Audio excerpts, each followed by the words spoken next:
What is going on, guys? It's Fate, and I got another audiobook for you here today. This has been a fun one.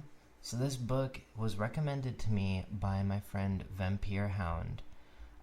Just gonna go ahead and give you guys a shout out. Vampirhound is an awesome artist, a really cool, involved member of multiple communities, and someone that I smile whenever I remember that he is my friend. Really, genuinely smile. Vampirhound, I'm going to go ahead and shout out in the description, is, like I said, an artist who's going to be at, among other places, Furlandia. Furlandia will be taking place just later this month, so if you are anywhere in the West Coast, or especially the Pacific Northwest, go ahead and check him out. That would be awesome. So the book recommended today was Compound Fracture by A.J. White. That is Andrew Joseph White, and it was narrated by Danny Martineck.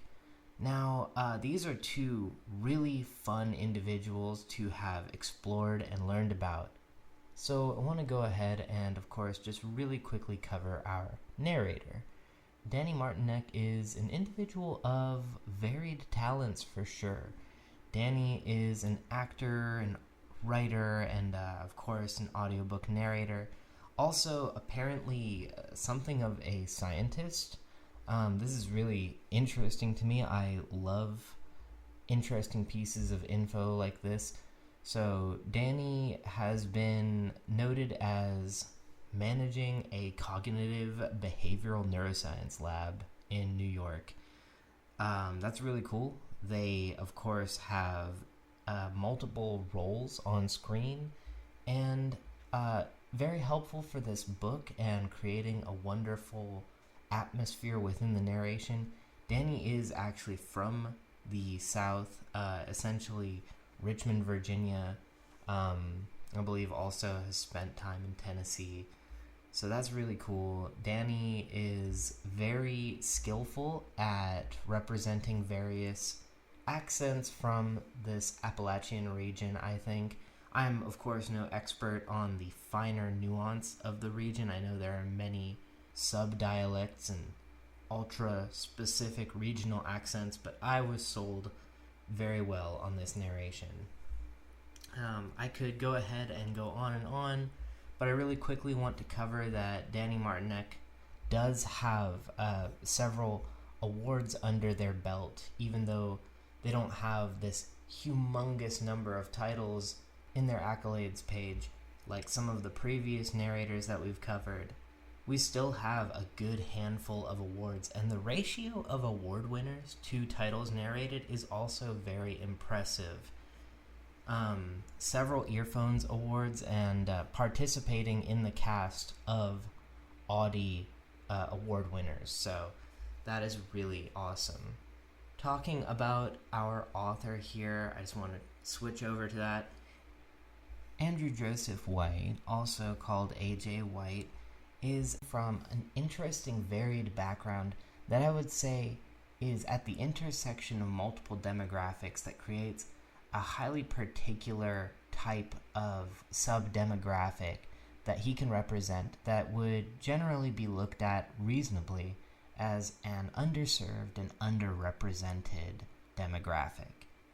Born and raised in Virginia, AJ makes a point to note that he has a long-standing history in his life of being interested either symbolically or literally in writing. His bio on his website was charming and to the point, but I'm definitely curious. I'd love to know more about the author. I'll have to go ahead and pick it up through probably the little bits and pieces I can find here on social media. I'll probably link some of those here in the description. He has authored a handful of books and may be most well known for the Hell Followed With Us novel, but there are multiple others, very interesting premises.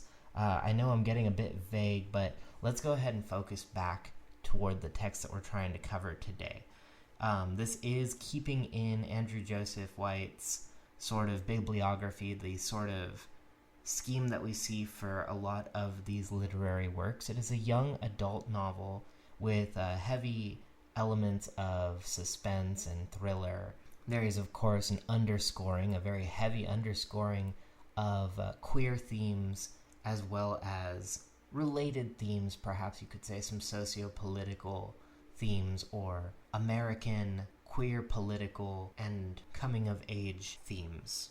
Compound Fracture itself has been a very fun book, and I cannot wait to cover that in the text section of the review. But I want to start off by covering the narration that we had for the book today, talking about Danny Martineck's performance in narrating Compound Fracture. This book is written in the first person and tells its story through that sort of framework, and our protagonist, Miles, is the character through whom we understand most of the book itself, most of the story's progression and the themes. There are bits and pieces that get a bit more omniscient, but I do believe they're still being recounted through Miles's understanding of historical events. Therefore, we get Danny Martineck's Miles' voice as the essential prose narration, or the interim narration for everything that is not dialogue and is instead thought, and is instead part of the perceived narrative. The voice that they do for Miles is ultimately very charming, it's very pleasant to listen to, and it is full of thoughts posed within a dialect of English, and it caught me off guard how much of the sort of slang and Appalachian informal dialect is going to be core to a huge part of the narration, but I actually found that to be very enjoyable. I found it to be charming, and I found it to be unique, as well as setting the mood and the atmosphere for the book itself. We're getting into the feeling of the region, the characters, the way the thoughts are posed, and the way that everyone is thinking and speaking, and it helps with delivering the story to give it just the right feel. Danny, of course, does voice act all of the other characters when we get to moments of dialogue, and these have been very impressive. Danny has what I would refer to as one of the more versatile kinds of voices. Perhaps some would say it's an androgynous type of voice at base, but I don't entirely feel that way when listening to interviews with Danny. I feel that it's not at base an androgynous sounding voice, but it definitely has that type of flexibility where it can go well in essentially all manner of directions. Some of my favorite parts of Danny's performance when it comes to the narration are the elements of Dallas's voice being read in an extremely believable type of enthusiastic, youthful, bubbly, queer voice in the strings of messages. And that is another thing that is important to cover within this book and its narration. This is one of those books where if you have no text present when consuming this work, you may find yourself a smidge confused at moments. There are switch-ups between message logs or text logs with the present tense ongoing perceived unfolding of events in real time. Within these text log sections, Danny does a great job of switching between our characters' voices and keeping everything extremely consistent, with the modulation even matching the text log's tone and the tone of the speaker, almost transcending the lack of tone that you would expect from messages only sent over text. It almost augments it and adds something to it that perhaps shouldn't even be there, but is very pleasant, especially in the case of the character Dallas. Now, there are a handful of characters that I think are supposed to be characterized as pretty bleak, pretty immoral, and dislikable characters, even verging on odious and despicable. And those characters do receive a bit of a comically rat-like voice that perhaps clashes against the vast majority of the voice-acted characters, but it also helps to depict the inhumane nature of these characters by giving them perhaps an almost inhuman sounding voice. And I have mixed feelings about that type of voice acting, especially when so much of the cast is not that much larger than life and is mostly just a reeled in, well-performed, reasonable cast of characters. But still, it's enjoyable. It seems to vibe well with the symbolism within the book, and I don't have major gripes about it. All in all, this was one of the funnest narrations I've listened to in a while, and generally speaking, Danny's voice is just extremely pleasant to listen to, even when doing some of the sillier voices or doing some of the things that are almost like pet peeves to me, like the way that certain narrators read onomatopoeia can be either a positive augmentation to the book or a cheesy, almost cringy augmentation to the book and the text. It still all came together to be a very pleasant package, and I found myself sad to feel that this book was coming to an end, so I think I will have to go and seek out some Danny titles specifically. But this one was wonderful. The narration was a very pleasant treat, a very good element to a very fun book. In terms of a YA or young adult novel, the voice completely works. It fits the vivacious and energetic type of story that we have going on here, and the genre of literature is paired greatly with the narrator and their performance. I would have to give this narration nothing shy of an A.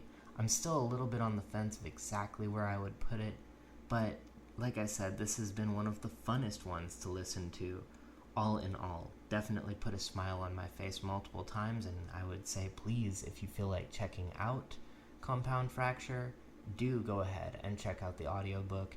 You won't regret it. I don't think you will.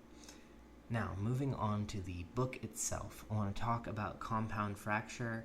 I don't have terribly much to say, and yet the few things I want to say are hopefully very to the point. This is an enjoyable, neurodivergent, queer, Appalachian thriller. It is a young adult novel, and I don't want to spoil too much because there's a great deal of mystery and suspense within the book. But I want to say that the building of tension, the building of mystery, and almost the reverse mystery type of plot line that we have going on throughout this book was done very effectively. The use of the first-person protagonist is pivotal in making these types of stories really pulse and feel intense. The character Miles was so enjoyable as a protagonist and just as a character in general, as a neurodivergent person that does not exactly incorporate their idea of neurodivergence into their day-to-day life and just toughs it and beats through life and tries their best to succeed and do well. He is an awesome character, an awesome young dude, very understandably flawed and yet still lovable and still badass and not unbelievably capable or competent and not odiously flawed and incapable. Altogether, I found the cast of characters to be pretty enjoyable. I found a lot of their interaction and dialogue to be generally believable. At times, there were moments that had me raising my eyebrows. There were exchanges and conversations that had me bobbling my head back and forth like, maybe people would have an exchange like this, maybe people would have an exchange like that, but it's a YA novel.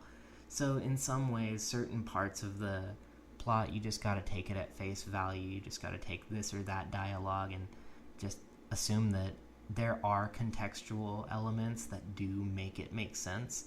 But generally speaking, those conflicts of the suspension of disbelief, if you want to get technical, those conflicts are few and far in between, and they're generally overshadowed by a lovable book and a really compelling story and an interesting little smattering of the supernatural or psychological, and where those lines are blurred in the gray area. It's just a very compelling and pleasant book to read.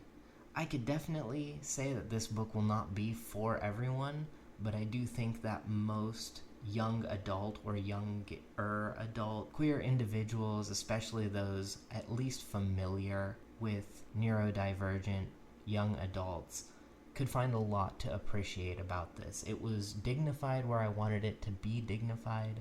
It was not cringy. It was underscored by the queerness, but there was far more at stake in the plot, and it was just kind of guided along and built up on this foundation of queer characters and their situation in this part of America, and a very unpatronizing, bittersweet, and reasonable resolution comes to be in a way that I found to be graceful enough to recommend this book to many of my friends. It is not terribly long, so if you just want something for a weekend that you could really buzz through and enjoy, I'd really like you to check out Compound Fracture, and if nothing else, check out the rest of what A.J. White has going on. I mean, he seems like a really cool author, and there's likewise a lot of really cool work in Danny Martineck's catalog of narrations, things like The Witch King. I don't want to ramble too much here, folks. I'm really pleased that we got to do this. This has been a lovely little book. I'm coming toward the end of what I want to call Volume 1 of Fate's Audjoboox, so just wanted to give you a heads up. I'm probably going to do 2 or 3 more audiobooks and take a little break. I'm getting a smidge tired from having to go through these books 1 per week or 2 per week and really bust out a good, solid consideration, talk about our narrators, talk about our authors. I'm so pleased that I get to do it with you all, and I do think I'll get my stamina back for this really quickly, but I just want to take a quick little break here, so expect a few more and then not a few more for a few weeks.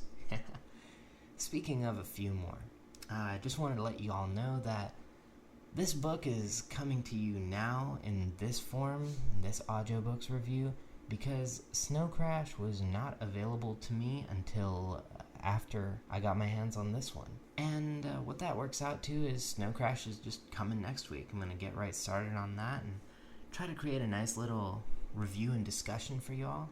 Thanks again to Vampirhound for recommending this book. I, again, adored it and am so pleased that I learned about this new author and this new narrator.